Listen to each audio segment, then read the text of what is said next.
has been going on so far? Well, the wheels of justice are turning very slowly. That's what's happening. I'm a little disappointed that people won't, I mean, if they're not directors, officers, or agents of the corporation, then they don't have any criminal liability. There's nothing criminal about signing a petition. There is something criminal about circulating petitions if you're an agent, an officer, or a director of a corporation.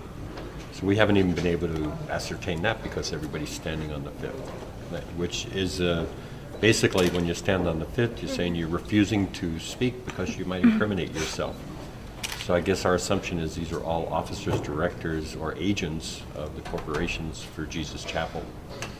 Well, Jesus Chapel, though, isn't named in this suit, I thought. They're not yet. Well, I mean, it's pretty obvious now that they want to be, so, I mean, that would be my next step.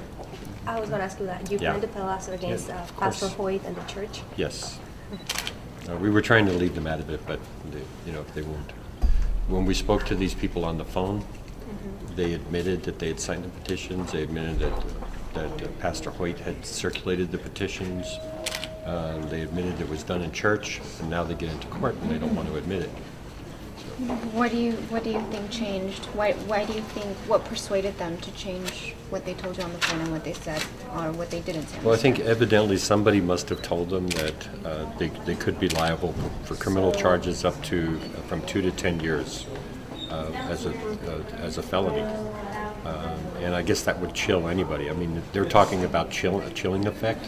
That would definitely have a chilling effect on most people. They say, just stand on the fifth, don't say anything to incriminate yourself. Do you think right now your case is being used to go again after Jaime Esparza, after the district attorney? Well, Teresa Caballero and Stuart Leeds have had a long history with Jaime Esparza. I think it's sad that they're trying to drag him into this case, I think that's totally inappropriate, but I'm not surprised.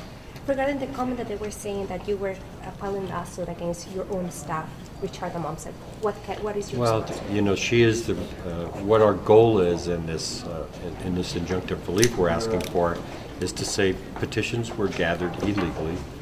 We're specifically saying that anything before August 22nd, the majority of those, we've looked at the records, were signed in churches, or at least on the day the church was taking place, by people who are directors, officers, or agents of those churches.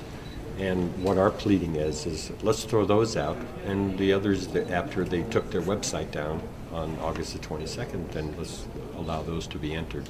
That's the compromise we're willing to make, and that's the point we're trying to get at. Which is going to be the next step in your... Yes. Which is going to be your next step? Well, we're going to hope that somebody will actually get on the stand and speak and tell us what happened. I mean, if not, we have other evidence. We've got websites that say that they were doing it. We've got newspaper articles that said they were doing it. So I think we have enough documentation, enough evidence to present.